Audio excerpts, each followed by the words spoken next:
અહેમદાબાદ મિત્ર ન્યૂઝમાં આપનું સ્વાગત છે।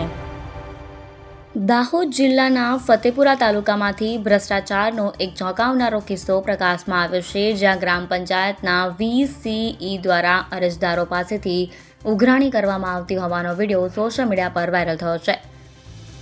સરકારી નિયમોને નેવે મૂકીને સામાન્ય જનતા પાસેથી ગેરકાયદેસર રીતે નાણાં પડાવવાની આ ઘટનાએ વહીવટીતંત્રની કામગીરી સામે અનેક સવાલો ઊભા કર્યા છે।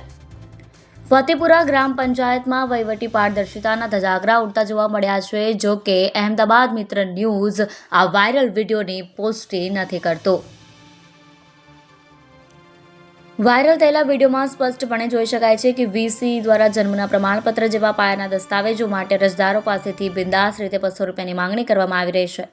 ઉલ્લેખનીય છે કે સરકારી નિયમ મુજબ 21 દિવસની અંદર જન્મનો દાખલો મેળવવો તદ્દન નિઃશુલ્ક હોય છે।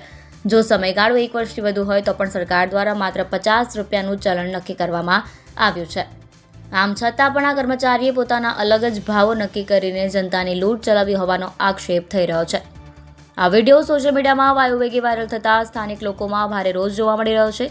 ગ્રામીણ વિસ્તારોમાં જાગૃતિના અભાવનો લાભ ઉઠાવી સરકારી ફી કરતાં અનેક ગણા વધુ નાણાં વસૂલવામાં આવી રહ્યા છે, જે ગંભીર ગુનો બને છે। આ ઘટના બાદ હવે સૌની નજર જિલ્લા વિકાસ અધિકારી DDO પર ટકેલી છે। શું તંત્ર આ ભ્રષ્ટ કર્મચારી સામે લાલ આંખ કરશે કે પછી મામલો ભીનો સંકેલી લેવામાં આવશે, તેવા પ્રશ્નો ઉઠી રહ્યા છે।